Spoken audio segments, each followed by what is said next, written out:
কিছুদিন আগতে মুছলপুৰ পৰিষদ সমষ্টিৰ MCLA তথা EM ৰাকেশ ব্ৰহ্ম ডাঙৰীয়াই মাটি সংক্ৰান্তত MP নৱকুমাৰ শৰণীয়া, ঘনশ্যাম দাস আৰু জন দাস সম্পৰ্কে মুকলিভাৱে তেওঁ দুই তিনিটা বক্তব্য ৰাখিছে। তেওঁৰ এটা কাউণ্টাৰ দিয়াৰ কাৰণে আজি দেৰিকৈ হ'লেও এইটো 1 নম্বৰ কথা। 2 নম্বৰ কথা, আজি বিভিন্ন দিশত আমি শুনিবলৈ পাইছোঁ, দেখা পাইছোঁ যে এডুকেশ্যন ডিপাৰ্টমেণ্টৰ BTCৰ এই দুৰ্নীতিৰ কথা বিলাক ওলাই আছে। তাৰ কিছু তথ্য ককলাবাৰী সমষ্টিৰ এই শিক্ষাক লৈ দুই এটা কথা ব্যক্ত কৰাৰ কাৰণে আৰু আগন্তুক BTC নিৰ্বাচন সম্পৰ্কে কিছু আমাৰ স্পষ্টীকৰণ এটা ক'ব খুজিছোঁ। মই যে সাংবাদিক মেলৰ জৰিয়তে মই ৰাকেশ ব্ৰহ্ম ডাঙৰক ক'ব খোজো, প্ৰথম কথা হৈছে EPPLৰ এজন আৰু BTRৰ নামত এটা লেজিছলেটিভ পাৱাৰ থকা এটা পৰিষদৰ আপুনি এজন EM। আপোনাক নীতি শিক্ষা দিয়াৰ অধিকাৰ মোৰ নাই বা ক'ব পৰা মোৰ কেপাচিটি নাই, কিন্তু শালীনতা আৰু EMৰ কেনেধৰণৰ প্ৰেছমেট বিবৃতি হ'ব লাগে প্ৰথম আপুনি জানি ল'ব লাগে। আপুনি যিবিলাক চিঞৰি কথাবিলাক কৈছে, এয়াই কিন্তু এজন জনপ্ৰতিনিধিৰ আৰু প্ৰমোদ বড়োৰ কথা, ডাঙৰীয়াৰ কথা আপোনালোকে বহুত কথা কৈছে, দক্ষ নেতা, তেওঁ নেতৃত্বৰ EPPL চৰকাৰ, তেওঁলোকৰ দক্ষ নেতাৰ ভিতৰত আপোনালোকৰ এই প্ৰেছমিট দিয়াৰ যি ধৰণ, এইবিলাক কথাই সমাজ ব্যৱস্থাক সম্পূৰ্ণ প্ৰকাশ কৰি দিছে যে আপুনি কোনটো স্তৰৰ এজন EM বা MCLA। আপোনাক আমি নীতি শিক্ষা দিয়াৰ আৱশ্যকতা নাই, কিন্তু আমি একো নাজানো যদিও এইখিনি শিষ্টাচাৰ সাংবাদিক বেল বা কেনেকে মানুহক আকৌ প্ৰকাশ কৰিব এইখিনি আমি জানো। এতিয়া মোৰ কথাটো এনেকুৱা কথা, মই আজি সাংবাদিক মেলৰ জৰিয়তে ৰাকেশ ব্ৰহ্ম ডাঙৰীয়াক মই অপেন চেলেঞ্জ কৰি দুটা কথা ক'ব খোজো। এনেকে দুখন কাগজ লৈ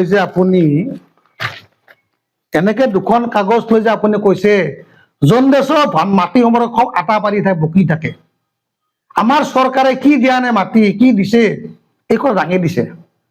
এতিয়া মই প্ৰশ্ন কৰিব খুজিছো ৰাকেশ ব্ৰহ্ম ডাঙৰীয়াক, এই দুখন কাগজ আপুনি লিখা, এই যি দেখাইছিল কাগজ দুখনৰ নটিফিকেশ্যন নাম্বাৰ, অফিচ মেমৰেণ্ডাম আৰু মাটি সম্পৰ্ক কি এনেকুৱা ভয়ানক দুখন কাগজ আপুনি দেখাইছে, তাৰ তথ্য আপুনি সেই দুখন কাগজৰ আমাক ক'ত কেনেকে ভূমি অধিকাৰ দিলে প্ৰমোদ বড়ো চৰকাৰ, EPPL চৰকাৰে আমাক দেখা। অন্যথা আপুনি যদি দুখন কাগজৰ আমাৰ মাটি অধিকাৰ দিয়াৰ কথা উল্লেখিত কাগজ দেখাব নোৱাৰে, মই বুজি পাম আপোনাৰ ভাষাতে লিখা কবিতাৰ কাগজে দুখন আপুনি মিডিয়াৰ দ্বাৰা ভুৱা কাগজ দুখন প্ৰকাশ কৰিছে। ইয়াতে হয়তো আপোনাৰ মাউজী পাৰ্কত বহি আপুনি ৰচনা কৰা কবিতাটোৱে আপোনালোকে এনেকে দেখাই দিছেনে?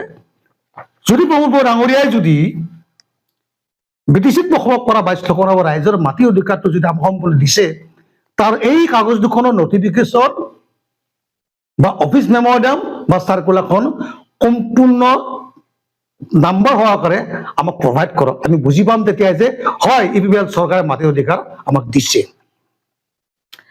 দ্বিতীয় কথাটো এনেকুৱা, আপোনালোকে জানিব লাগে আজি আপোনালোকৰ এই নীতিৰ কাৰণে কিন্তু আমি বহু বছৰ অনিচ্ছাকৃতভাৱে হ'লেও কিন্তু আজি BTCক বড়ো অনুভৱ কৰিব বাধ্য হৈছো। আপুনি কেৱল জন দাসত বকি থকা কথাতে কোৱা নাই মাটি সম্পৰ্কত, জানেনে আপুনি মাটিৰ লগত আমাৰ কি সম্পৰ্ক আছে ইয়াতে? আজি 2003 চনৰ পৰা হাগ্ৰা মহিলা এতিয়া চলা 17 বছৰ চৰকাৰে কি কৰিলে তাৰ উত্তৰ বিচৰাৰ সময় আমাৰ এতিয়া নাই। তেওঁ আছিল, এতিয়া আপোনালোক এই চৰকাৰে বৰ্তমান চৰকাৰ চলাই আছে, প্ৰশ্ন আপোনালোকক আমি কৰিম ইয়াতে। 17 বছৰে BPF কি কৰিলে তাৰ উত্তৰ সকলে জানে। এই বিগত 4.5 বছৰত BTCত বসবাস কৰা অনাবৰা মানুহৰ ভূমিৰ অধিকাৰখিনি আপোনালোকে কি কৰিলে? ইয়াতে কেৱল আভুৱা কথা কৈ কেনে, ভূমিৰ অধিকাৰ দিয়া কথা কৈ কেনে আপোনালোকে কয় যে আমি 2 লাখ 1.5 লাখ মানুহক পাট্টা দিলো। এই মাটিবিলাক পাট্টাৰ লগত আমাৰ মাটি অধিকাৰ সম্পৰ্ক কি আছে জানে নে নাজানে আপুনি? এই মাটিৰ পাট্টাবিলাক দিছে, পাট্টাবিলাকৰ আচল বাসিন্দা তেওঁলোক কোন? আমাৰ পিতৃৰ মাটিখিনি মোৰ নামত এতিয়াও ৰেম ৰেজিষ্টাৰ হয়নে? মোৰ দেউতাৰ নামৰ মাটিখিনি মোৰ নামত ৰেজিষ্টাৰ হয়নে? মোৰ ভাইৰ নামৰ মাটিখিনি দাদাৰ নামত ৰেজিষ্টাৰ হয় নাই? সেই ৰেজিষ্টাৰ হোৱাৰ নটিফিকেশ্যন আপোনালোকে জাৰি কৰিছে নেকি? আপুনি পাহৰি গ'ল নেকি? আপোনালোকৰ EPPL চৰকাৰৰ দিনতে কিন্তু সীতা নামজাৰি কৰা প্ৰথম এটা এই BTR 90 ঘটনা কৰা 2021 চনত নটিফিকেশ্যন দ্বাৰা দি আপোনালোকে জানে আপোনালোকৰ প্ৰমোদ বড়োৰ নেতৃত্বাধীন চৰকাৰৰ শ্বহীদ দ্বাৰা দেখি স্পষ্ট হৈ থৈছিল কি বিটিচিত ট্ৰাইবেল বেল্ট ব্লকৰ মাটিত কেৱল ট্ৰাইবেলকৰে মাটি কিনা বেচা কৰিব পাৰিব, তাত নন ট্ৰাইবেলৰ কোনো কাম নাই। যিকোনো খবৰৰ বাবে যোগাযোগ কৰক 7099017330 লগতে 7099017110 নম্বৰত।